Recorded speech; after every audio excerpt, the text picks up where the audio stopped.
Say less. Alright, let's get into our music intro, and then we'll start the show. Tired of telling niggas the same thing over and over. And my bitch 3 times.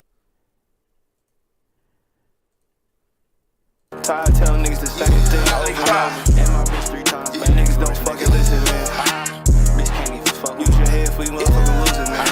Cream team FTL game, man. You know how we rock it, man. Boy, you smoking on that same shit that got Chris Rock. Drink cocaine with a drum. This bitch sound like Kid Rock. Bet these niggas go and copy this. Them niggas Xerox.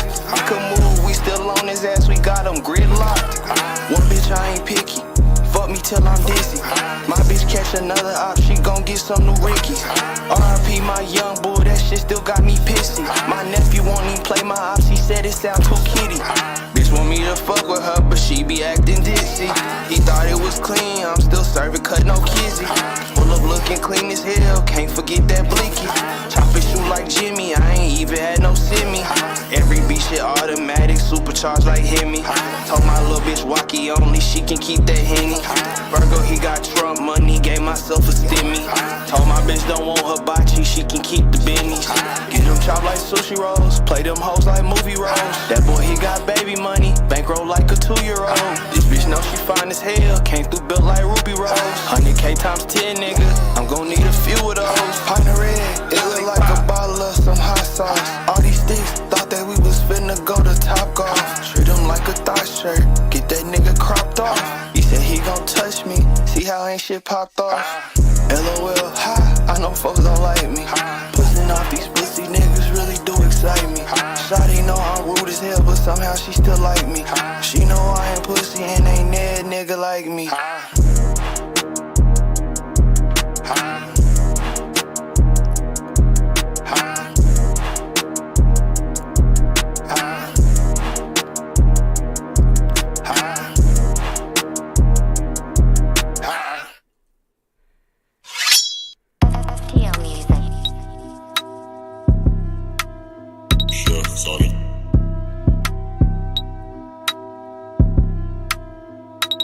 These fuck niggas in the way, bitches playing in my face. Blow a half ounce of woo, don't forgot the bitch name. They gon' say I'm MIA, I got heat like MIA. She wanna fuck, can't keep it P, I'm finna send her on her way.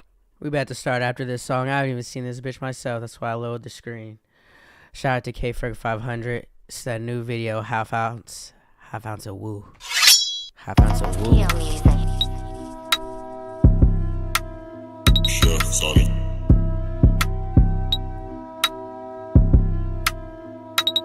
These fuck niggas in the way, bitches playing in my face. Blow a half ounce of woo, don't forgot the bitch name. They gon' say I'm MIA, I got heat like MIA. She wanna fuck, can't keep it P, I'm finna send her on her way.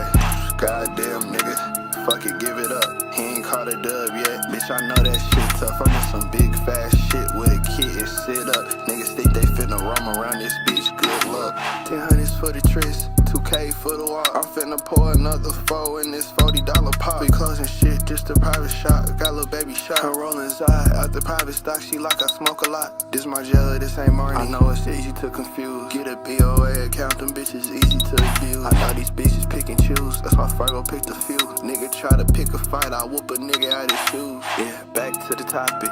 Where the business at? Y'all assholes. Why the fuck you asking where the switch is at? Just made a bag off this but I can't get into that.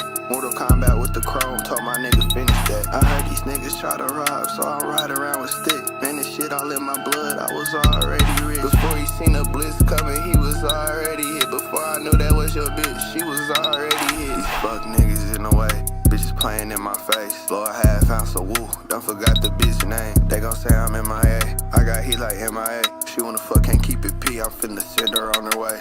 Goddamn nigga, fuck it, give it up. He ain't caught a dub yet, bitch I know that shit tough. I'm in some big fast shit with a kid and sit up. Niggas think they finna roam around this bitch, good luck.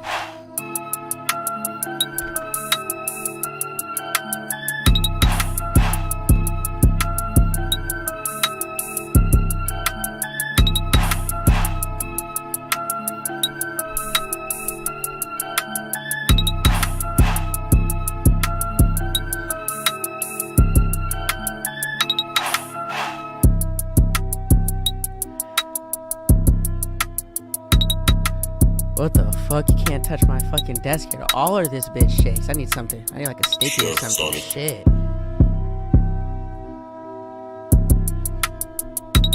Nigga, I know I needed to ring right. That bitch is... I was just thinking that. Alright, those are the only 2 songs I'm doing for the intro. Anybody else who hasn't joined, they're going to join in the middle of the show. The episode will be live right before or immediately after this. Let's get into it. This is Garretts Football Show, Season 2, Episode 6, I think. Let's make me a little bit bigger in the screen so you guys can see me. Make that so the lighting doesn't look as bad. This week we're going to get into Games of the Week, Week 7 predictions, where I went wrong on my Week 6 upsets. But first we're going to start with a little bit of bullshit news. Just in case, I just do a couple of songs to see if anyone joins, and then I'm going to do a little bit of bullshit news just to get more people to join so they can see what I'm really here to talk about, which is football. But first, we're going to start off with show news because that's easy for me to talk about. Everybody watching this has watched Avatar the Airbender, Last Airbender. If you haven't, that's a problem. But it looks like Netflix is doing like a new show for it, a live action show. And I've been seeing people talk about this for like the last 2 or 3 years.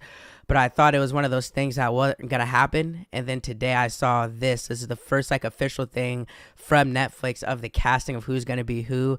I guess this is Firelord Ozai. Let me show him.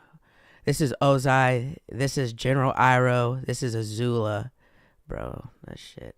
That's Azula. And who is this? Commander Zhao. I remember him from Season 1. Immediately what I'm going to get to with this is... Oh, y'all can't even see it. Hold on, let me show you guys this. That's what Commander Zhao. He was in Season 1. I don't even know why they're showing him. That's Azula.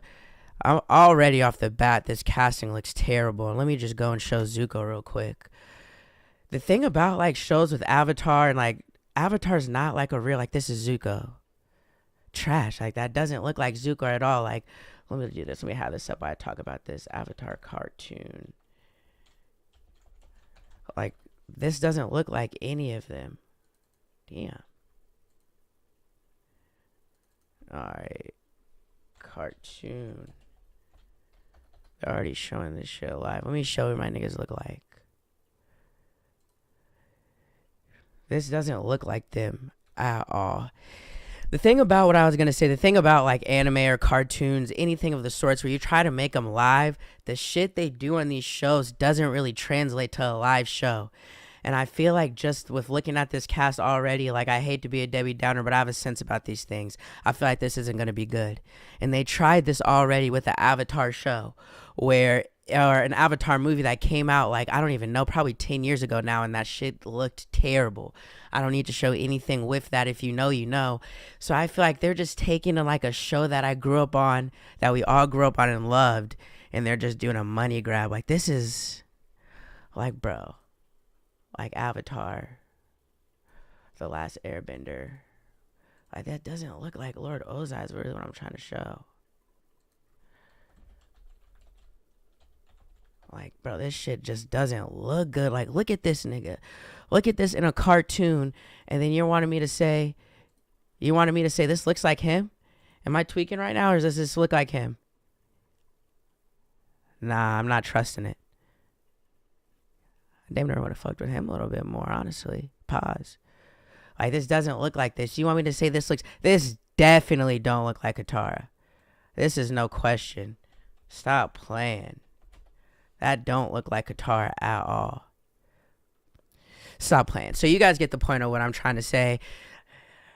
Sometimes you need to just leave great alone, and they're not doing this Avatar show. I'm going to watch it when it comes out, no question, but I'm saying it right now. Just off the cast alone, I feel like I'm going to see something come out that's going to make me feel this even more. But just off looking at the cast alone, this show is going to be mid at best.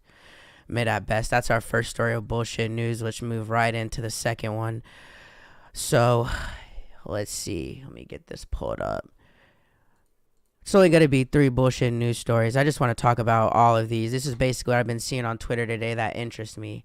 I could call it Twitter news. So if you haven't seen yet, let me intro this. If you haven't seen yet, it basically has been going crazy where Funny Marco had G Herbo and fuck? I didn't even remember what the fuck. Southside. I didn't even look up like what Southside's beats. But I get into that. But Funny Marco basically had G Herbo and Southside on his show, and these niggas was basically disrespecting them the entire time. And as somebody that does interviews, the only thing I want to say about this is, A, them niggas is lame for that. Just for coming up there and doing that on the show. But also, it's Funny Marco's fault for not having more control over his shit and over his set. Because if them niggas come on my shit doing some shit like that, if anybody does, the interview's over.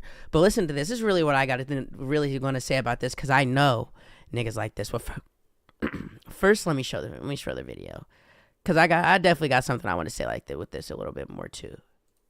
This shit like, like a show. Yeah. Fuck, man. Hold my cup, man. I'll give you a job. Hold it. God damn, that's a quadruple shot. Yeah. Hold on, let me take some. Hurry up, nigga. Hold. There you go. He held that bitch. Hey, hold that to the end of the interview. I got you, my brother. It's good. I always, I remember you need me. Huh? Yeah. You need me. Yeah. I technically do. Yeah. But I don't. Hold this for me, too. I got you, Tony. Fucking goofy. You need both of us. Yeah. Oh, fuck. Oh, that was disrespectful. I'm sorry. I get my suit, nigga. That shit nappy already, bro. Listen. I need y'all to know, like, look, come on. No, I know. Come on. 11 minutes. That's why I'm going to show that bullshit. Let's run through this quickly, because it's not going to be, I don't need to say a lot. You can tell off of that it already been going off from a while, that type of disrespect. I wanted to show that, because that would have been the moment. I would have took that shit and threw that shit to the fucking moon, nigga. What? And then the thing about this I want to say is, because I know niggas like this. You got to really, if they would have came up on my shit like that straight from the beginning, they were on this, I would have just roasted with them a little bit. And if they know, and I feel like Herbo especially knows how to roast. The Southside, I don't know, I probably could have roasted the shit out of him. But if they started roasting me too well, I would have been like, you know what? I really don't know you niggas. Y'all can get the fuck up off my set. And that would have been it right there. It would have been whatever it was. We could roast for a little bit. Y'all want to be disrespectful. All right, Southside, you a following ass nigga. Nobody cares about you. I don't even know why you on my shit. No disrespect, but that's just what I would have said on my shit. Herbo, I would have just been like, all right, nigga, we about to just roast. What am I about to say about this nigga? And niggas that know how to roast good like that, it would have just been like, okay, you're not about to sit on my show and just out roast me. You definitely not about to disrespect me. Fuck you. Fuck this interview, nigga. Get the fuck out. What is it? It would have been a 20-minute interview. So I want to say first, for them doing that, it's just bad business. And it's a little lame. And there's no reason to come on somebody's platform and do some shit like that. I don't think that's funny. I don't think that's cool. I don't even know. That's just bad-spirited, I feel like, honestly. But on Marco's part, he's also, that was hoe tendencies. Because on your show, on your platform, you have to be able to control the situation, no matter what the situation is. And if you're going to have some niggas on there like that could be prone to roasting, could be prone to some shit like that, and it can turn hostile, you have to take control of the situation and either roast with them niggas or show that you're in control or kick them niggas the fuck out. Tell them to leave. As someone that does interviews, that was definitely triggering. That was crazy. But Marco should have kicked them niggas out. That's really all that shit comes down to. And for the last thing of our bullshit news before I get to Garrett's Football show, I'm going to do a really quick show review of Fall of the House of Usher. New Netflix show that came out with Mike Flanagan. It was directed by him. I don't know if directed or written, but if anyone hasn't seen about anything with this, it's basically a horror show. It's basically a horror show that came out on Netflix a couple of days ago, and I just want to give a review about it because I really like Mike Flanagan, and I like a lot of the shows. Like, he's the guy that did Haunting of Hill House, if you've seen that, Blind Manor, Midnight Mass, like a lot of the good horror Netflix shows that have been coming out like the last couple of years. He did most of them, and this is the latest one. This was one of the better ones, but it was pretty mid. Not better than Hill House. I can say that immediately. Basically, all right, the Fall of the House of Usher. This is basically what it is. I'm going to give you guys the rundown. And I got to keep changing the camera back. Let me do this for a little bit so you can see me. 14 minutes. Here's the rundown. Basically, this white brother and sister basically make a deal with a demon or the devil to basically get rich common story, but it's a little bit, the only twist on it is with this one, like, instead of like selling their souls, basically what they're selling is like the rest of their entire generation of their family. So if they have any kids, their kids, they're basically gonna all die when they die, and in return they get riches and to be famous and all of that. So like the twist on it was like, instead of selling your soul to the demon, you're basically selling all your kids. And that's what this brother and sister did. And the sister had no kids, and the brother turned around and had 7 kids. And the story is basically that demon coming to pay, or coming for the price of basically killing the sons, or killing all the children of the rich people. It was pretty good. Like, the way the show is set up is like the guy, Bruce Greenwood, the brother, he's like the CEO of this major company that basically made perks. Is the quickest way to sell it. Quickest way to tell it. They made perks, and he basically became really like a rich millionaire, billionaire of it. Fucked up the world, opioid epidemic, and how it affected all of his kids, and him talking to like this cop, confessing to everything they did and how he ruined the world basically. And the demon is basically killing all his kids. It sounds good, honestly, me saying it like that. And it was like, it sounds good with me saying it like that, but the way the story was told got a little bit boring and repetitive. I'll say like the acting was great. It was based off like Edgar Allan Poe stories. So if you're into poetry, it had a lot of poetic, like the dialogue in it. It had poems in it. Like, that was cool. But it got annoying after a while and repetitive. And one thing I will say, it was easy to like say what was going to happen. Because with me, with shows, I feel like I'm never able to predict things. And I could predict, like, after like the 4th episode, I could start predicting everything, how every episode is going to end. It's one of those things where if you need something to watch, you can watch it. And once you started, you're going to want to know the ending. Like, it's like you can't stop, but you're like, this is mid. I just got to know how this ends. But the biggest thing with this I can say is like the acting. Like, this girl right here, her, all of these are basically a lot of the people in a lot of Mike Flanagan shows. He's in a lot of shit. They're good actors. They give good roles. They play a good part. Like, that's the biggest part of the show I liked, is just the acting. The first episode was all right, but 6.5 out of 10 is what I would give that show. Potential to be better, potential for the storyline to be better. Just the way that it was executed, I felt like could have been a little bit better. But that is 17 minutes of bullshit news. So now we're going to get into where, if anybody's watching this, this is what you came for, Garrett's Football Show. And we're going to start off with the Colts against the Jags. This was one of the upsets I was wrong about. And I said, even when I said on the Thursday episode about this game, I said there's no real reason, because the Jags are coming off 2 good wins. It looks like they're trying to kind of starting to find themselves. There's no reason for me to think the Colts are going to win outside of like the little pattern that I saw if you watched the episode before. And that pattern obviously didn't mean shit because the Colts lost. But the reason behind this loss is our O-line got absolutely demolished by the Jaguars' defensive line. And Gardner Minshew made that worse because, well, the O-line did terrible, so the run game was affected. And Gardner Minshew had way less time. And Gardner Minshew made that worse by then in turn making throws that he didn't have to make, making bad mistakes, and just completely unraveling because he didn't have the time and the ability to go to his first throw, which is what he's had, especially last game with how good our O-line play. And we finally saw what Minshew could be at our worst. I said last week, Minshew under him, he's really good because the offense under him is going to be very quickly paced. He's going to go to the first throw that's available, and he's not going to make too many mistakes. But the thing with that is he can't extend plays. He can't overcome bad O-line play. And if that second option isn't there immediately, he's not going to be able to do something with the play. And on top of that, from what he showed in this game, he's not going to be able to live and fight another play. He's going to maybe force things and do things that are going to hurt the team. Now, let's just take a look at this. Our run game obviously suffered. Zach Moss only had 21 yards. Jonathan Taylor only had 19 yards. That's coming off weeks with like 100 yards. Gardner Minshew, 3 interceptions, 35 for 55, 329 yards. You do not want him throwing 55 times. That is an absolute problem.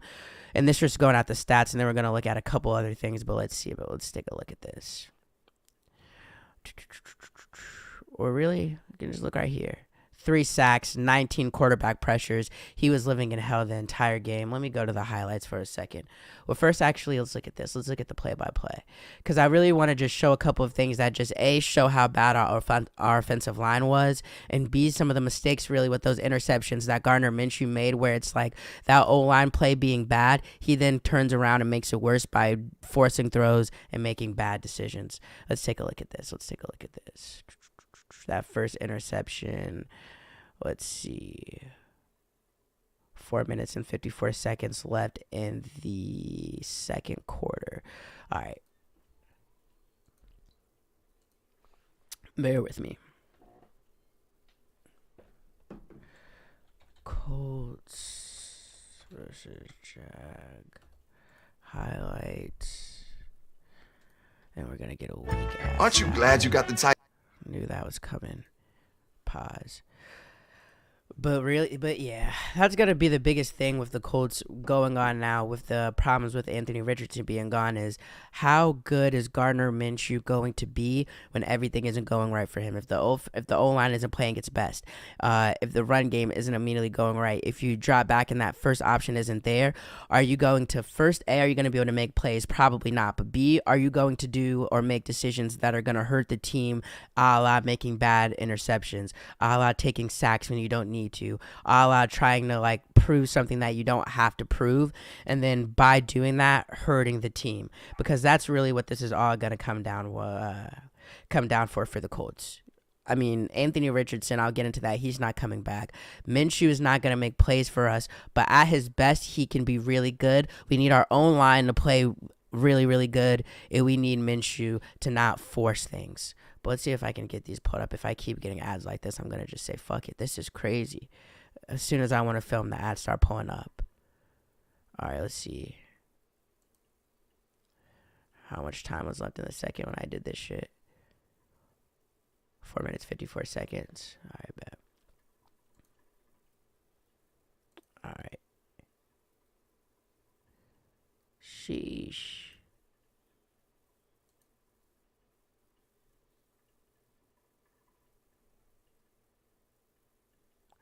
Oh, this is week 1. I'm tweaking. Fuck that. I'm not even showing that. The interceptions were all, for the most part, Baker Mayfield's fault. Throwing into, it's usually what happens when it was going on, because I don't feel like pulling it up now for the waste of time. Usually what was happening is he's not having any time to throw. He's going and stepping back, and that first option isn't there, and then he's going and forcing something in the double, triple coverage, and it's making a bad interception. The big thing with that is what Gardner Minshew, like, it's going to have to be this. Step back, look, throw. Step back, look, snap, throw. He can't step back, sit. Well, no plays developing, especially if he's not going to have time to think, because that's when I feel like the longer the plays go on, the more he has to think in the moment during the game, the more mistakes that he's going to make, which is going to hurt the Colts. So that being said, we're going to need to play against, hopefully, not the best defenses. Hopefully, our O-line is going to look better. Hopefully, Jonathan Taylor starts getting a little bit warmer, and we won't have to deal with maybe putting games in Gardner Minshew's hands, because that's what we don't want. Next 3 games, we have Browns this Sunday. Browns, Saints. Then we get our bye and go to the Panthers. Browns, Saints, Panthers. Browns. Coming off Gardner Minshew's arguably worst game of his career, this is a terrible, terrible game. I cannot lie. Now, this is a home game, so we have that. But the Browns are coming off putting a great defensive performance against the 49ers, one of the best offenses in the league. They have one of the best ranked rushing defenses, total defenses. Like on paper, this is one of the best defenses in the NFL. It doesn't seem that way, but hold on. Fox defense rankings. All right, look at this. The Browns in total defense, they're ranked first. And let me make this a little bit closer. In total defense, they're ranked first. In passing defense, they're ranked first. And what's most important for the Colts, in rushing defense, they are ranked 4th. Only 79 rushing yards on average allowed a game. The Colts are a team that, if you don't know, especially without Anthony Richardson, what we want to do is run the ball. Damn, what the hell? Shit, my shit fucked up. My bad. Well, especially with Andy Richardson gone, what we want to do is run the ball, focus on our own line, being able to create holes for Zach Moss and Anthony Richardson, and get the ball out of Gardner Minshew's hands. The Jags are gonna. No, I'm not the Jags. In turn, the Browns are going to be wanting to rush the quarterback, not give him time, and not let a run game happening. So that's going to be a tough game for this. I wouldn't be surprised if Minshew I mean, this is going to tell us a lot about how the Colts fan base, how we're going to be the rest of the year. Because if Minshew goes and has another multiple interception game, completely shuts down, then the rest of the season for the Colts is going to be difficult. Now, even if we lose this game and it's close and he puts up a fight, I still think Colts fans can be happy. I'm not going to get into what I think with this game because I'll get into this a little bit later, like closer with that, but that's not good for us. Then we have the Saints and Panthers. Those two games are perfect for us. Those are two games where we can dominate. Those are two games where we can have a good run game, and if Gardner Minshew just puts up a fight, I'm not angry about him going against Derek Carr. I'm not scared about him going against a rookie Bryce Young and a terrible Panthers team that has been bad all year. That Browns game, though, is not looking the best. It's not looking the best. But really, that game was just about a Jags team who is coming. I mean, well, first let me just get into the Jags, actually. With going into that game, I wasn't too impressed with the Jags at all either, honestly. I mean, when you look at their points, let's go back to this game. When you look at their points, 17 of them came off of Gardner Minshew mistakes, off of the Jags defense just making good plays. I mean, look at this shit. All right. Fumble, where it's a sack that was lost by Minshew, and then they go and score a touchdown. And then, let's see, interception, touchdown. Interception, field goal. They scored 17 of their 24 points directly after their defense made a good play. I mean, that offense still doesn't look like one of the best offenses in the league, and I didn't watch that game and think, like the Jaguars offense is just rolling on all cylinders right now. Or not 24, 17 of their 37 points. I guess that makes still a big difference, but still, the defense helped them win that game so much. I think with the Jaguars, I guess what they're thinking now is to get better every week. They had 2 wins in the international series. They just had a good win at home in a division game against the Colts, making them the first in the division. I guess the thinking for them has to be to just keep playing better and better each week. And kind of similar to last year, you want to be playing your best football at the end of the season. But this is not an offense that's going to be going and doing anything in the playoffs at this exact moment, especially off of just what I've seen or what I just saw this week against the Colts. That was definitely their defense. Now, so yeah, and that's how you can, or what you can take from this game. Really good, or not even a really good defensive performance, and a quarterback that is not elite, and why we're seeing why he is a second string quarterback. Still a really good second string quarterback, but a second string quarterback. And that's really all there is to say about that game. What am I going to move on to next? Let's see. Bear with me. Let's see. Colts, Jags. My second guess, or my second potential upset of week 6 that I got wrong. I said the Buccaneers had a chance to beat the Lions. Now, with that, I said to win. The Buccaneers, Baker Mayfield was going to have a perfect game and make absolutely no mistakes. And I said that Jared Goff was going to have to make one mistake or a few mistakes. And when that happened, the Buccaneers offense would then immediately have to turn around and capitalize. Neither one of those things happened. Jared Goff played a perfect game, made really no mistakes, shit on the Buccaneers a little bit. Well, actually, not even really. Just Jared Goff played a perfect game, and Baker Mayfield, he had an interception that wasn't too bad, but he didn't necessarily have an awful game. He just didn't have a game that was good enough for what they needed to beat the Lions with how good that they're playing right now.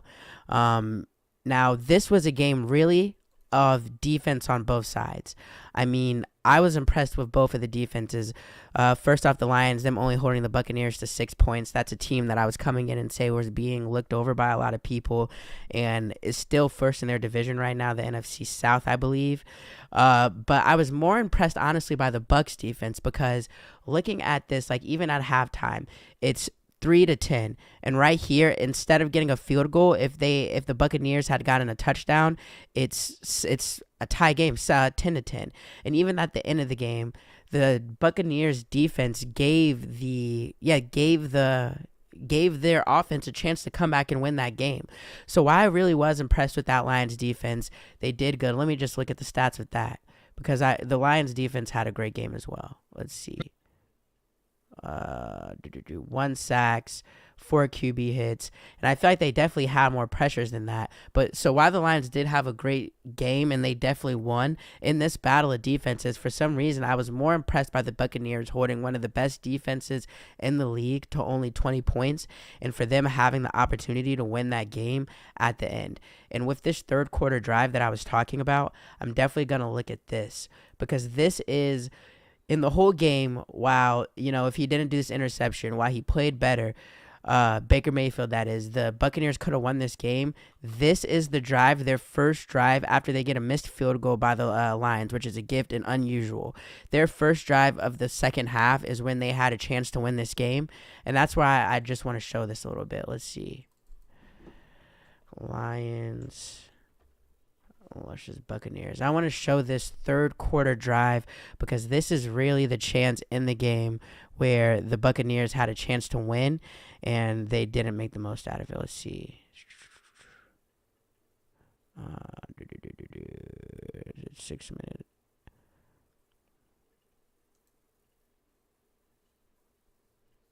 All right. There's that missed field goal. You're coming in. It's 10-3. This is the drive that's going to show everything about this game. This is where you can win.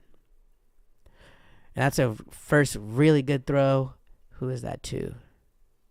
Is that Godwin? Yep. First down, Chris Godwin. Already past half field. 1st and 10. And they're giving him good protection. He's throwing dots to Mike Evans. 3rd and 11 they're in right here. Protection's been good the first 2 plays. That protection's good too. Okay, they get a flag. That wasn't the best throw. He was definitely held. That wasn't the best throw, though. I can't cap on that. But he was held, so you're in 1st and goal. Oh, that flag is on them. It wasn't even holding.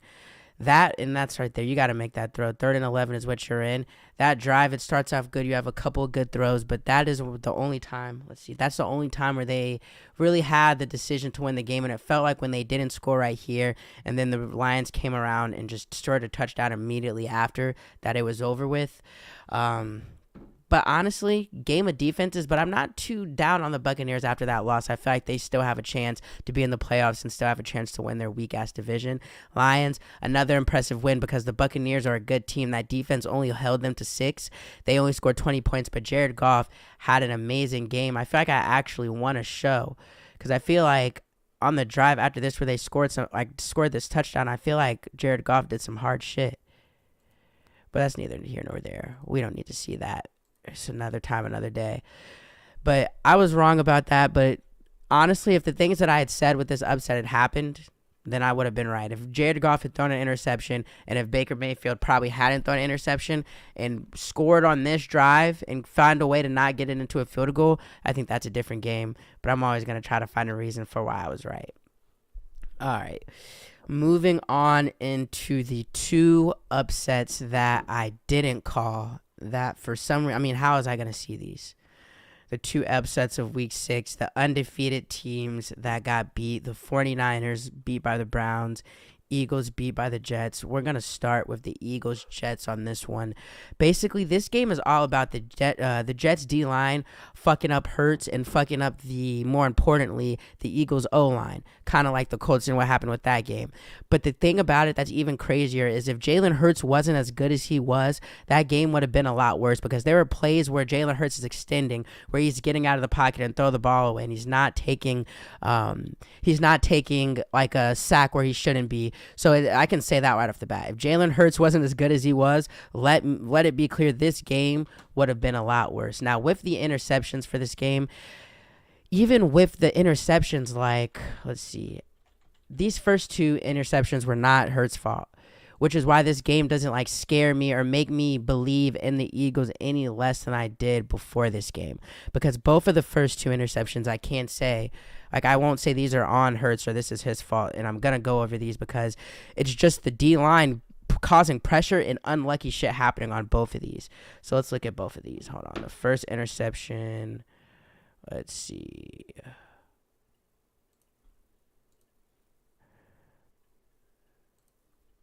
All right. Let's take a look at this. 7-3. A lot of time left still in the first half. D-line's already been fucking him up. Let's look at this interception. Hold on. Let me make myself smaller so you guys can see this. Let's look. It's not here. On the play that it does it, he's immediately, first just look, he's immediately going to get pressured. And then you're going to see it's a tip ball. It's really not even his fault. Look at this. Boom. Free. He kind of catches it. Tip ball. It might have been a little bit high or a little bit to the, like to here. He reaches up for it. He just gets it and grabs that. You maybe want it to be in a different place, but I can't put that on Jalen Hurts. He had absolutely no time, and he immediately got pressured, and it was an unlucky play. So that first interception, that's why numbers and stats don't always tell the story, because that first interception, you're not going to put that on Jalen Hurts. It's because it's just simply not his fault. Now let's look at the second one. 11 minutes and 2, let's see. Let's look at the second one. So this is in...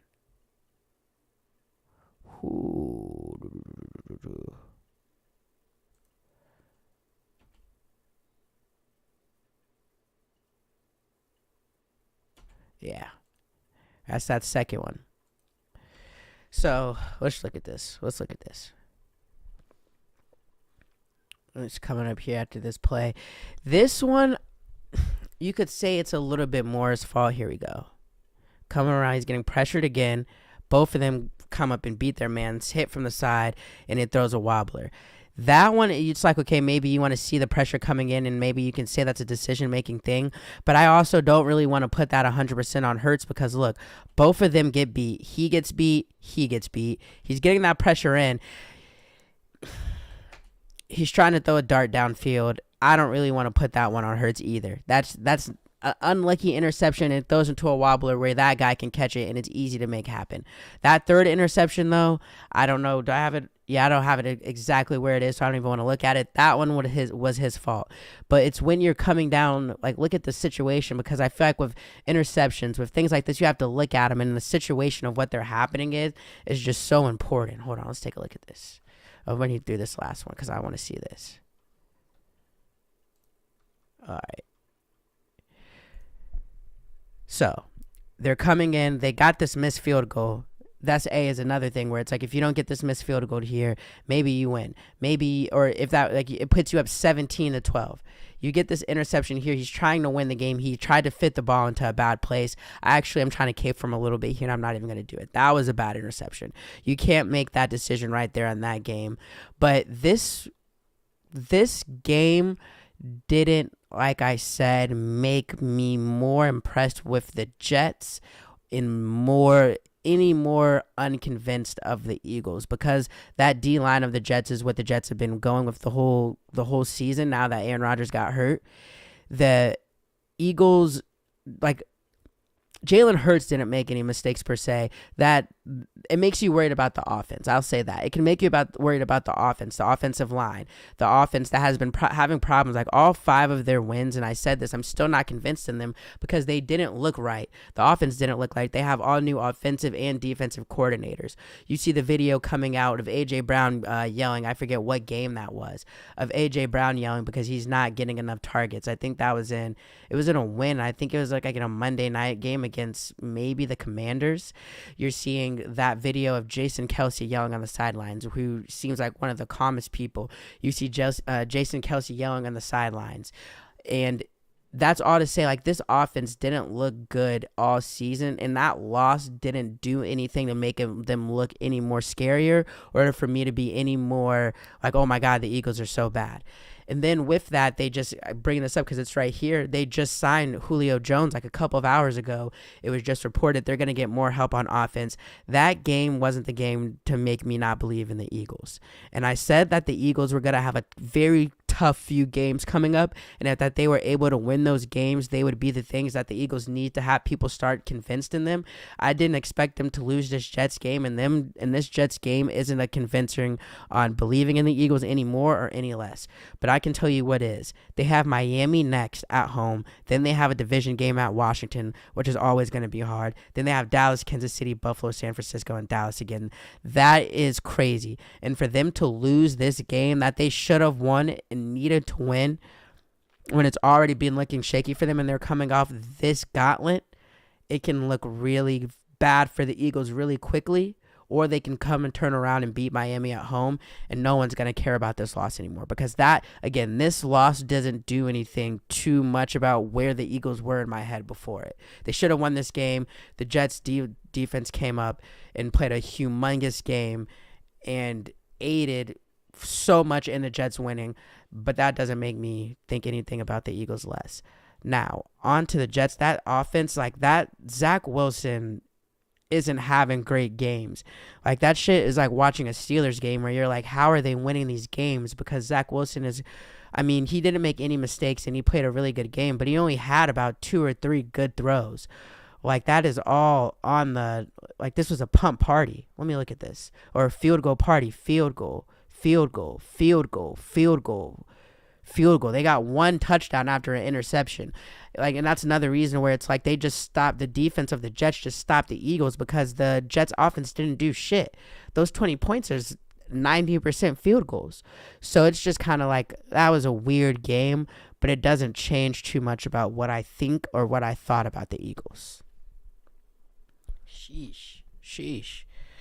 All right, let's move on into the other unbeaten team that became beaten. Let me make sure my shit is right. Let's take a look at this.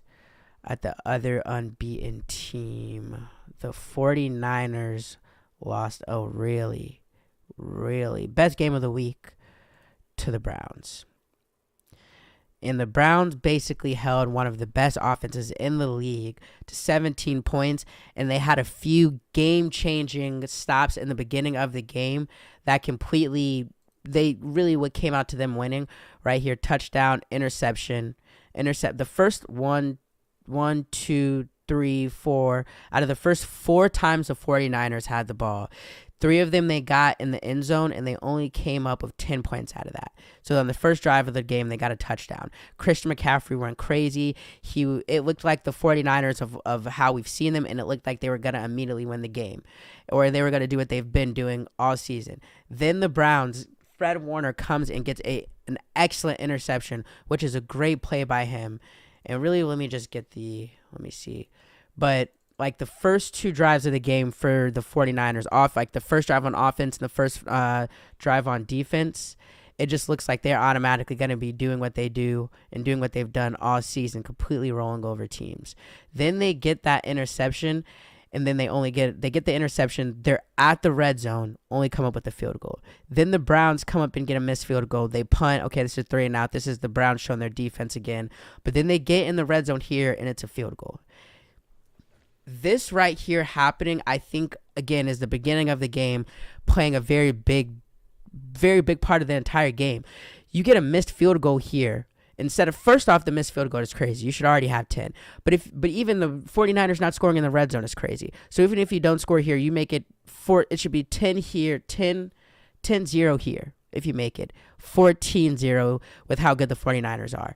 Then you get down to the red zone again, one of the better red zone offenses in the league, and you just get a field goal. That's 21 points on the board, where it would be 21-0 that aren't going to be gotten there. So those 3 stops in the red zone by the Browns make a very, very big difference in what the game turns out to be. And that missed field goal turns out to be a little bit of foreshadowing. But let me just make that clear now. That was a game where the Browns held an excellent offense to only 17 points, but that offense didn't do what it's known to do in the beginning of the game. Now, Brock Purdy had his worst game because he was definitely rattled by that Browns defensive line. And let's just take a look at this a little bit as well. Let's see. 3 sacks, pressured 18 times. And he didn't even have a terrible game, but I don't think that this proves Purdy is bad, especially with the injuries of McCaffrey and Debo. Okay, of course I can say that maybe he's being led a little bit, but I don't think that this proves that Purdy is bad. That interception that he had, it's a little bit high, a little bit of a bad interception where he's trying to fit it into somewhere where he's done that before. So I don't even think you can be mad about that. But he's trying to fit it into a little bit of a closer, tighter space. But that game didn't tell me that Brock Purdy is terrible. That game just told me what I already knew. Brock Purdy is not elite. But I also still feel the exact same way about Brock Purdy that I was saying last week. I mean, he drove them down the field. Like, just make that clear as well. Like, he drove them down the field at the last play of the last drive of the game for them to have the opportunity to win, and they missed the field goal. A. B, with McCaffrey and Deebo Samuel's hurt, he continued to play good. They continued to fight and be in that game. Now, the Browns just played them good all game. Like, the Browns defense just played them good. And another thing, the Browns offense also impressed me a little bit. That connection between Amari Cooper and PJ Walker, the Browns quarterback, like secondary backup quarterback, was crazy. Amari Cooper, four receptions for 108 yards. He had 192 yards, 18 for 32. 2 interceptions that were really good interceptions. Oh, you guys can't even see that. Hold on. There you go. Let's see, Amari Cooper, so I'm talking about 4 receptions for 108 yards, 18 for 34. You don't want him to throw 34 times, I guarantee, for 192 yards, 2 interceptions. But those 2 interceptions were really, really good plays by the 49ers defense. So I was impressed by the by the Browns offense as well, and his connection that he had with Amari Cooper. And the 49ers, again, they impressed me because they made interceptions. They gave that offense the opportunity to win the ball. The Browns defense just was more of the star of this game, for sure. Now, it honestly just seemed like a great game between 2 good defenses and an offense that was able to be slowed down by probably the better defense on that given Sunday. And when you look at this, like, I think I already went into this on paper, the Browns is like one of the best defenses, or the best defense in the league, honestly, all around on paper. Now, it made me respect the Browns and what they have the opportunity to do even more. But with this game, I mean, let's see. With this game, this doesn't make me think any more or any less of the 49ers either, to be 100% honest. I mean, you had 2 of their best players get hurt, and you had a defense that is on paper one of the best defenses in the league, showing up and playing like one of the best defenses in the league. And every team is going to lose at some point. I mean, it's you never have undefeated seasons in the NFL. And this doesn't make me any scared of like what I think will happen, or like the 49ers being like exposed or anything like that. Now, between the undefeated teams in the NFC that both lost, the Eagles and the 49ers, which one do I think is going to bounce back? Definitely the 49ers. A, because I think it's the better team. B, because they have the easier schedules. Vikings, Bengals, Jaguars, Buccaneers, like some of those games are tough, but not even compared to what the Eagles have. So all of that going, like, they both had losses, but they were losses to teams where it's like you have to kind of respect it. And the defenses of those teams, even though they're different like situations with both, the defenses of those teams that they faced just showed up. So I can't say I believe in the Jags, or I can't say I believe in the 49ers or Eagles any less than I did before they took those losses. Those weren't scary or damaging losses to any one of those teams.